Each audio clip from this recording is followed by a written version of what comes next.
The Nigerian Senate is moving forward with the tax reform bills, refuting reports suggesting that it had been suspended or withdrawn. Senate President Godswill Akpabio emphasized the chamber's independence and commitment to protecting Nigerians' interests as they deliberate on the contentious bills. Akpabio made these remarks after Senate Leader Opeyemi Bamidele raised concerns about the reports. Bamidele clarified that the executive has a right to withdraw the bills, but the Senate is proceeding with caution. An ad hoc committee was formed to address concerns and report back to the Senate. As far as we are concerned, the tax reform bills are alive in this hollow chamber. They are receiving consideration at various levels, and we are open to discussions, to negotiations, to interface.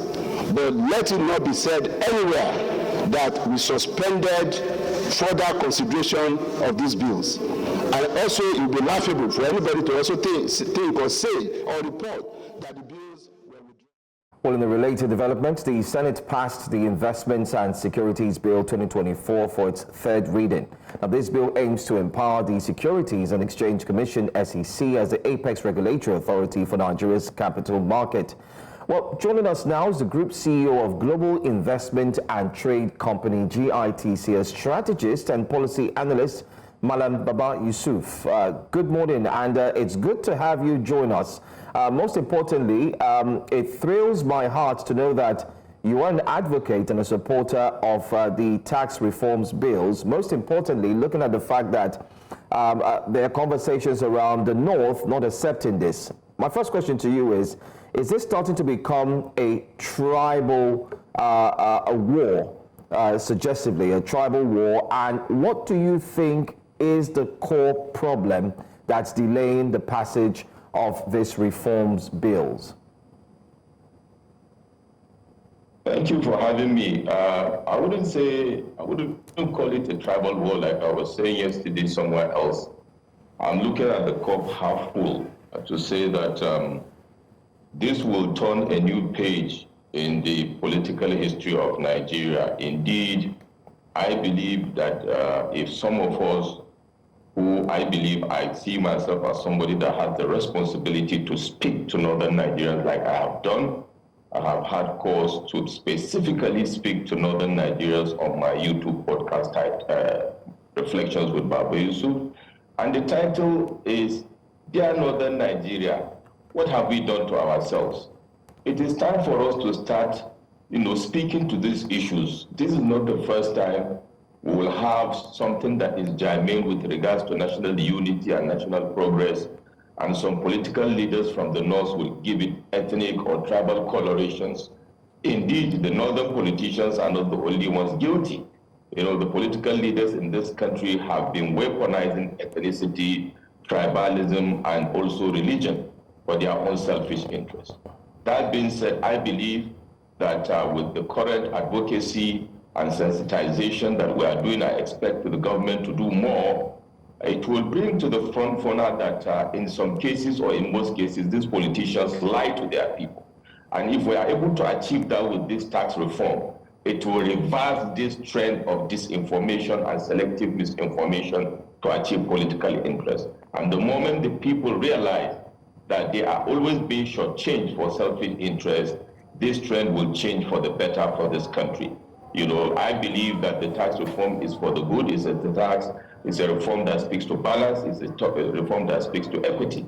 And it will be a platform that will bring about improvements for the country going forward. I said somewhere else that also this will be a platform to start how we can restructure Nigeria and engender unity, because people will have a sense of belonging.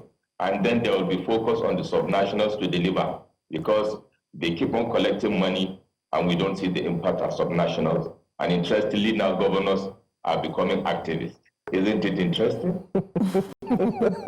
Well, thank you very much for explaining it as clearly as you have. You raised a certain perspective that a number of these governors and a number of these people are bringing in the political and religious argument for selfish reasons. And I want us to touch on the religious argument for a little bit.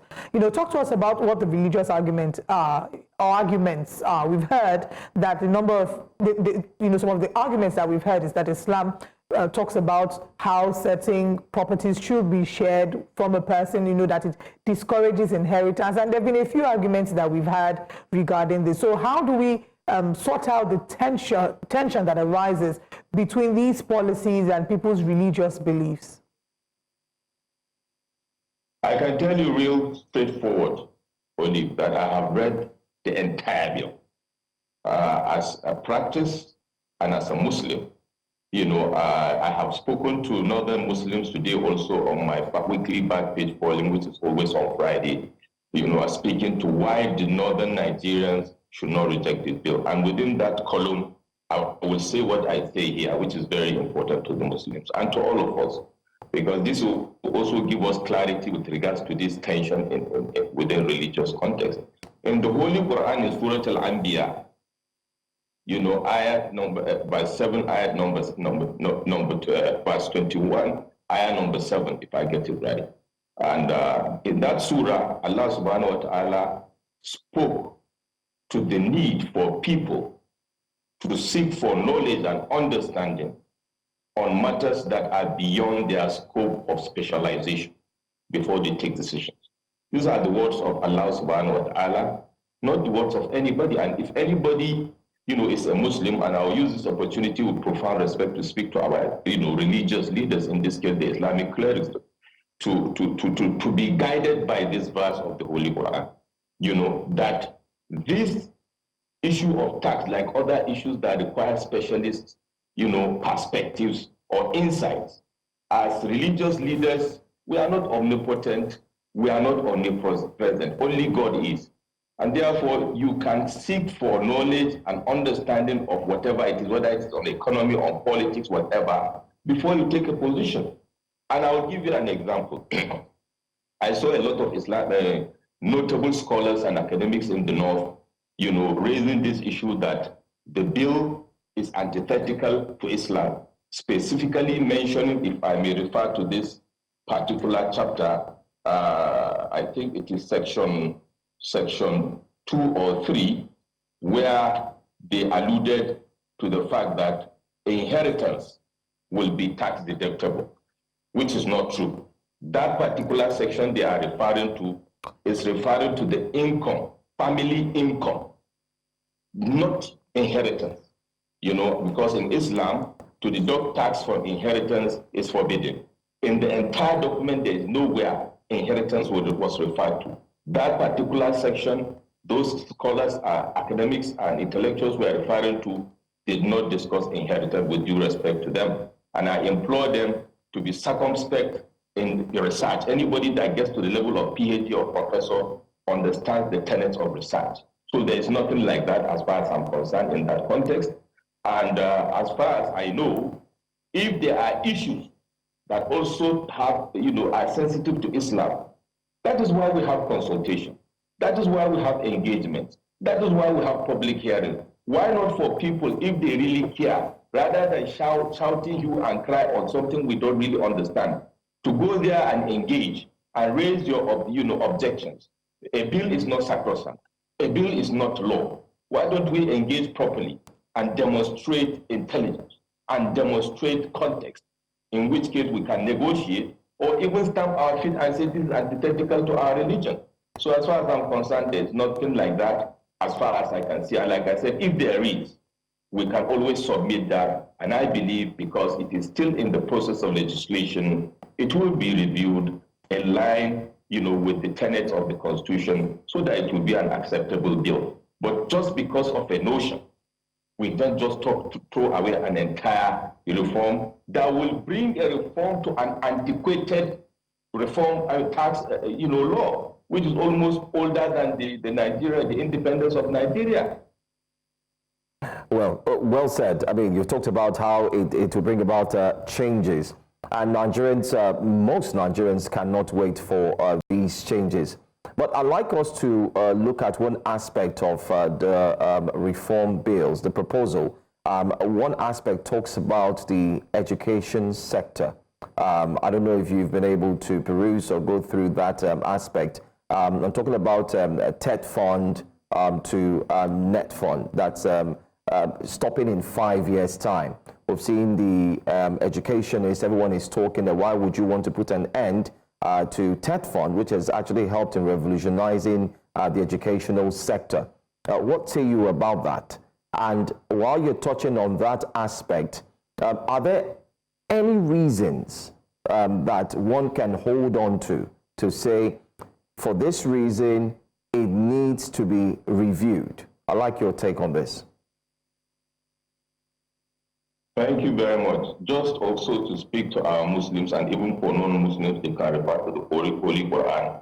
The text of that particular ayat, in part of it that is relevant to this conversation, says, and I quote, "Fas'alu ahla al-dhikri in kuntum la ta'lamun."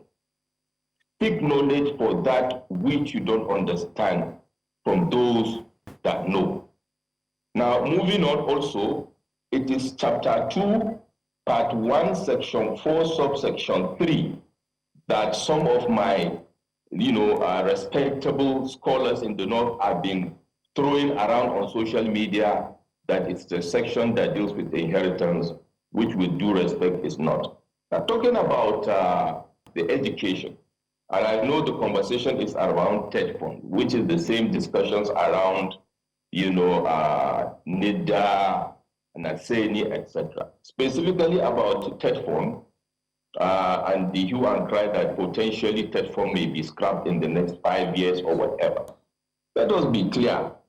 I did a summary of my take on this reform, ladies and gentlemen. Let me just quickly read it to you.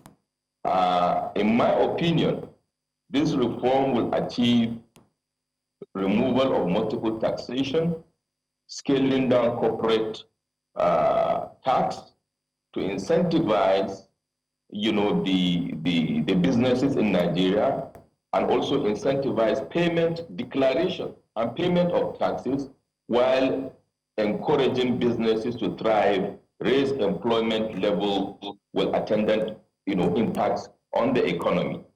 If you go and look at the structuring of these taxes, Naseni, TED Fund, and 2 other entities, or even more, are funded from taxing corporates.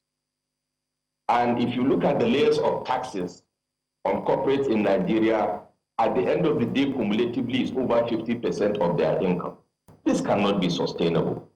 And in proper climes, countries that are serious have moved from funding such critical sectors via taxing entities or individuals to generating revenue for them through endowments like the the Chairman Presidential Committee on Fiscal Policy and Tax Reform, Taiwo Wedele mentioned, or through other means. So in this reform, as you see creativity in removing these taxable elements that shouldn't be, like Naseni, NIDA, and TED Fund grants, to focus on other things. I give you an example with TED Fund. TED Fund is even richer than the Ministry of Education. Meanwhile, TED Fund is a subset of the subsector. And what you need to do is an impact assessment for those that are speaking to this. Let's do an impact assessment of TED Fund since it has come into play and how it has been impacting. We have TED Fund. We know the amount of money in trillions that is sitting in TED Fund, but we have our lecturers roaming around underpaid and even sometimes not paid at all. So there is need to review that. And if I look at it from a strategic perspective, I don't think we should be seeing it as a scrapping matter. We all believe that governance should be streamlined and be, made more efficient. If and when the time comes for that to happen, we do not expect that the objective of TED Fund will be killed. Indeed, we may see remodeling at that time. So I would like us to be front-facing on this, to look at the impacts, short, mid, to long term. For those that are pushing people to say they are going to scrap this or that, this is not where we are. But I will say it loud and clear. If we get to that bridge, and that is what we have to do, to reduce the cost of governance and improve efficiency, why not if not? Evolution is what brought us to where we are as human beings, and globally, evolution is the way to go. All right. I think the final question from here would be, so what would you say are the next steps? Of course, the arguments for some are that the bill should be totally suspended. There are those who say that the bill is a good idea, but that there are clauses that need to be amended. But what would you say should be the next steps? Do you think that maybe there are a few clauses that you're not comfortable with or that you think might need amendment, or as is, the bills are good to go? Let me be clear. I'm not saying that this bill, which is going to be a constructive disruptor, is a perfect document. And that is why the document has been subjected to legislation, or is being subjected to legislation. And there are layers to legislation, including public hearings, and we can see the engagement that have been going on. Albeit governors and other stakeholders refuse to engage the committee for over 1 year. That being said, there are 4 things we should continue to do. We should read the bill. Where we don't understand, we should consult, we should engage with a view to debate, and also where necessary, we can negotiate. The document is before us Nigerians, and the northern Nigerians are not special breeds, out of other parts of the country. So we should all read the bill. They are northern Nigerians. Others have aligned to see where we believe changes should be made. We don't have to be combatant. We can be diplomatic and come with superior argument. And I'm sure the bill will be reviewed in the overall interest of the country. I will land with this. Newsflash, Northern Nigeria. Nigeria is Northeastern Development Commission. It's the only regional development commission today, by virtue of the act, where it is funded. Part of its funding is 3% of the total national VAT collected before sharing to be paid into NEDC account as first line charge. NNDC, SEDC, SWCDC, and even NWDC that is undergoing legislation will all be funded by deduction from the member state of that region. NEDC is in the north. In this year, over 131 billion naira has been credited to NEDC as a budget. I don't think that means anti-north. And Mr. President said, don't tamper with that part. Let's continue like that because of the impact of Boko Haram in the Northeast. I think we should always dimension issues from the right perspective in the overall interest of our people. Where things are wrong, I believe we should speak to it, but we should engage, consult, negotiate, and debate. Strategist and policy analyst Mallam Yusuf, thank you so much for joining us and putting clarity into some of these questions that have indeed come forth concerning the bills. We look forward to have you again. Hopefully by then, I will get to see where the bills have moved to. We did see some members of the Senate talking tough, even the Senate President saying there will be no intimidation. Let's see if this intimidation, or in quotes, the controversial bills would actually be defeated. But I'm certain that a lot will happen between now until we have you again. Thank you for joining us. Thank you for having me. All right.